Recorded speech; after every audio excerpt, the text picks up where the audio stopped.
మారుతున్న వాతావరణ మరియు వాణిజ్య పరిస్థితులు, సుస్థిర వరి వ్యవసాయంపై ఏప్రిల్ 8న పశ్చిమ గోదావరి జిల్లా మార్టేరు ప్రాంతీయ వ్యవసాయ పరిశోధనా స్థానంలో కిసాన్ మేళా ఏర్పాటు కానుంది.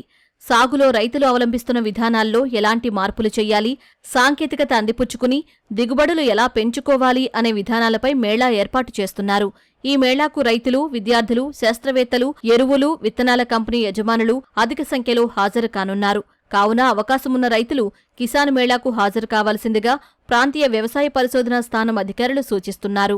ఏప్రిల్ 8 మన ప్రాంతీయ వ్యవసాయ పరిశోధనా స్థానం మారుటేరులో కిసాన్ మేళాని ఆర్గనైజ్ చేస్తున్నాము.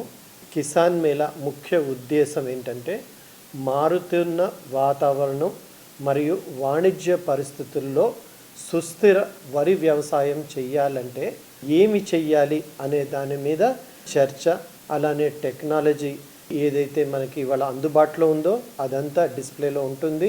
విద్యార్థులు, మిల్లర్సు, మిగిలిన స్టేక్ హోల్డర్సు మరియు ప్రైవేట్ సీడ్ ఇండస్ట్రీ, తర్వాత ఫర్టిలైజరు, పెస్టిసైడ్ ఇండస్ట్రీ వాళ్ళు కాకుండా మెకనైజేషన్కి సంబంధించిన ప్రైవేట్ ఫర్మ్స్ వాళ్ళు, అలానే గవర్నమెంట్ ఫర్మ్స్ వాళ్ళందరూ కూడా వాళ్ళ స్టాల్స్ పెట్టడం జరుగుతుంది. పాలసీ మేకర్స్, పబ్లిక్ రిప్రజెంటేటివ్స్, ప్రజాప్రతినిధులు, మన వ్యవసాయ శాఖ, అనుబంధ శాఖలు వాళ్ళందరూ కూడా దీంట్లో పార్టిసిపేట్ చేస్తుంటారు. కాబట్టి సుమారుగా 3000 మంది కేంద్రీకృతమయ్యి ఈ సుస్థిర వరి వ్యవసాయానికి చేయాల్సిన కార్యాచరణ మీద దృష్టి కేంద్రీకరించడం జరుగుతుంది. కాబట్టి ఇప్పుడు పాటించే టెక్నాలజీని ఏ విధంగా ముందుకు తీసుకెళ్ళాలి, ఏం మార్పులు చేసుకుంటే మనం ఇప్పుడు పండించే వరిని సుస్థిరంగా దిగుబడులు కానివ్వండి, అటు క్వాలిటీ కానివ్వండి చేయగలుగుతామనేది తెలుసుకునే దానికి అవకాశం ఉంది. కాబట్టి